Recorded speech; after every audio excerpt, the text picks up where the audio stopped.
Our scripture reading this morning comes from the book of Deuteronomy, chapter 30, verses 15 through 20.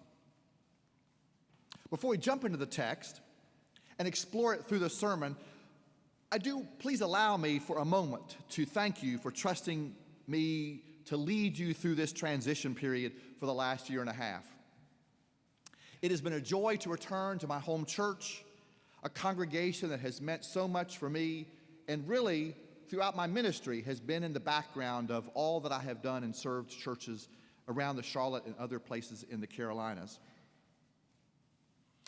And it's been a pleasure to be a part of helping you get ready for your new pastor. Wherever I have fallen short of your expectations, I apologize for being unable to meet them. Wherever I have pushed you too far with new theological or spiritual ideas, forgive me. And please know that all my proddings came from love and hope. Wherever I have forgotten a name or forgotten an assignment, I appreciate your patience with me. I have shared with you what I have been able to give, and I hope it has been enough for this season of life at Fifth Avenue. I give thanks to God for our time together. Now, let's go to Deuteronomy. Chapter 30, beginning with verse 15. See, I have set before you today life and prosperity, death and adversity. If you obey the commandments of the Lord your God that I am commanding you today by loving the Lord your God, walking in his ways, observing his commandments, decrees, and ordinances, then you shall live and become numerous. And the Lord your God will bless you in the land that you are entering to possess. But if your heart turns away and you do not hear, but are led astray to bow down to other gods and serve them, I declare to you today that you shall perish. You shall not live long in the land that you are crossing the Jordan to enter and to possess. I call heaven and earth to witness against you today that I have set before you life and death, blessings and curses. Choose life so that you and your descendants may live, loving the Lord your God, obeying him and holding fast to him. For that means life to you and length of days, so that you may live in the land that the Lord swore to give your ancestors, to Abraham, to Isaac, and to Jacob. May the Lord bless the reading of this holy word for our hearing and understanding. The book of Deuteronomy is a retelling of the Exodus story, of how God saves the Hebrew slaves from Pharaoh's bondage, guides them through a wilderness and into a promised land. The word Deuteronomy actually means second law or second teaching, so named because it's a second version of the first story. This time, however, Moses is staged both as the narrator and as a character in the story. This is a common literary technique. You learn this in English class in 10th grade, whether you remember that or not. And it's as old, at least, as 2,500 years. No doubt you have encountered this in your own experience in reading novels or watching movies. The character Nick in Fitzgerald's The Great Gatsby is a famous occurrence of this in a novel. The boy Ralphie in A Christmas Story is a good movie example. Now that's a pairing, isn't it? Moses and Ralphie, the boy who almost shoots his eye out with a BB gun, right? If this December You're watching that Christmas classic, and as you listen to Ralphie's gentle adult voice telling you about the triple dog dare that forced his friend Flick to stick his tongue on that frozen pole, if you at that moment suddenly think of Moses and Deuteronomy, well, then I have done my job today. Please text me. This passage is a part of Moses' goodbye scene with the Israelites while he provides them one more set of teachings, one more set of instructions before they go into the promised land and before he passes leadership on to Joshua. Within 4 chapters, Moses dies on the top of Mount Pisgah. So this sermon today is a part of my goodbye to you as your interim pastor before soon you will pass on leadership to a new called pastor.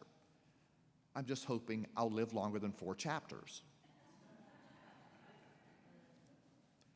Moses gathers the Israelites together for one final reaffirmation of their covenant while they are still in the land of Moab. The Jordan River separates them from the land God has promised them. And Moses, before they cross over, wants to tell them a few more things. Beginning in chapter 29, he reminds them of all the great things God has already done for them, saving them from slavery, bringing them out of Pharaoh's bondage, helping them and guiding them through their years of wanderness, till finally they are on the edge of claiming the promises they have been waiting for so long. That's not a bad thing for churches to do either, especially churches that are on the edge of the Jordan River ready to go in the promised land, right? You feel like we've been in a wilderness wandering for 3 years and we're on the edge. But it's time for us to reaffirm our commitment to this congregation and to its work in this community. Moses calls them together to reaffirm their covenant with God before receiving the land, before grabbing a hold of what God has for them next. And in typical Deuteronomy fashion, he warns them with predictions of doom and destruction if they are not faithful to God. It may be there is a man or woman or a family or tribe whose heart is already turning from the Lord our God to serve the gods of these nations. It may be there is a root sprouting poisonous and bitter growth, Moses says in chapter 29, verse 18. Before the search committee even names the candidate they are bringing before the church, some are already skeptical and are ready to sow seeds of discontent. Oh, wait a second. I'm getting ahead of myself. I meant to say, before the Israelites go into the promised land, some are already skeptical and ready to sow seeds of discontent. Just forget that other sentence. Moses first warns because nothing dashes hope or excitement than heavy doses of complaining even before the journey starts. We see this in our social media world, how quickly cancel culture shuts down ideas and new adventures because something someone said or did in the past crosses somebody's line. One of the sad things and realities on college campuses today is the lack of vigorous conversations and debates of ideas because students are reticent to speak their minds for fear of being doxxed online for comments that may be nothing more than exploring ideas. In a few weeks, your pastor search committee will be recommending a candidate to you, and you will need to ask some serious questions to satisfy your mind before you vote. But I hope you will first begin by meeting the candidate as a person, shaking their hand, meeting spouse and children. Listen to their faith story. Listen to their call to ministry. Listen to their hope to become your pastor and to walk this life with you. Listen to the search team, who will have become convinced that this is the best person at this time that fits Fifth Avenue Baptist Church for the next decade ahead. Listen to them. Get to meet the person. Do all of that first. Then you can ask your serious questions. In other words, don't begin with skepticism. Begin with hope. After Moses gets through warning the cynics and skeptics, he moves on to the main part of his speech, which is our scripture reading for today. See, I've set before you life and prosperity, death and adversity. If you obey the commandments of the Lord, your God, that I'm commanding you today, by loving the Lord your God, walking in his ways, observing his commandments, decrees, and ordinances, then you shall live and become numerous. And the Lord your God will bless you in the land you are entering to possess. I call heaven and earth to witness against you today that I have set before you both life and death, blessings and curses. Choose life so that your descendants may live, loving the Lord your God, obeying him, and holding fast to him. What I love about this passage, which is one of the last words Moses says to the Israelites, is that he emphasizes to them they have a choice. They have a choice. Whatever happens to them in their new beginning, whatever happens in their new land, it comes down to the decisions they make. Their future is not determined by fate or circumstance. As they move into their new era, their future will be determined by the choices they make.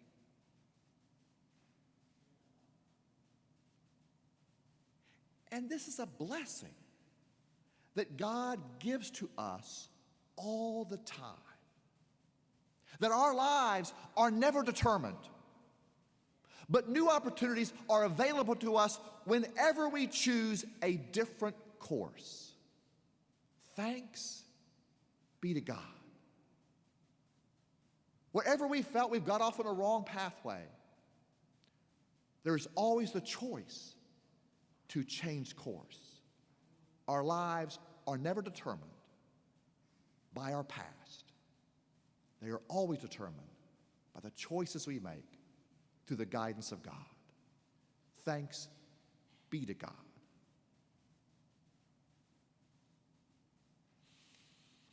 R.F. Smith had a phrase that he repeated numerous times in his ministry in this congregation. Whatever is planned is possible. Whatever is planned is possible. Now, R.F. didn't mean that everything that is planned would happen.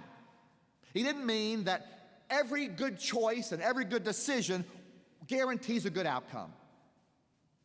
He was telling us that life is not happenstance. He was telling us that our circumstances do not determine our outcomes. That even the things that happen to us do not determine our future. We choose our future. Even when things don't work out as we had hoped, even when things happen to us that bring disappointment, how we respond to that is a choice that changes things. I've mentioned to you a few times in my time with you that I regularly play tennis. In fact, Darren Bird and I played yesterday. I do have to confess, however, that as I was trying to get everything ready to leave from Charlotte the other day and to get up here, I had set my tennis racket out, and it is sitting out there at that table at the house still today. Right now, it's sitting there. And so I am indebted to Julianne Leach and her mom, Stephanie, who made it possible for me to borrow one of her rackets. I knew that Julianne, first of all, would have a good racket and it would be strung properly. I thought about asking Darren if I could use one of his spares, but he doesn't even restring the one he uses all the time. So I knew the one that he would have as a spare would be like a badminton racket. So anyways, you all do know that Julianne is a state champion, right? You do know that, right? She won state championship with Huntington High School's tennis team this spring. So anyways, I'm indebted to them for this weekend and getting a chance to play one more time. But in addition to playing tennis regularly, I also watch the big tournaments, the Grand Slam tournaments. And I was fascinated back in July when the American Amanda Anisova, I always mispronounce her name, lost the championship match 6-0, 6-0. She didn't win a game. It was less than an hour. Darren and I played an hour and a half yesterday. She lost in less than that. It was the worst loss in a championship final in Wimbledon since 1911. For those of you who aren't good at math, that was over 100 years ago. At the championship match, they have an award ceremony for the runner-up and the champion in front of everybody. And they have to give a little speech. She, of course, is crying that she has lost in such an embarrassing fashion. She apologizes to the fans for playing so badly after they paid so much money to watch this. And then she says, I will learn from this. I know I didn't have enough today. But I'm going to keep putting in the work, and I will come out stronger for this. I thought it was one of the bravest things an athlete has said, especially after an embarrassing, humiliating loss.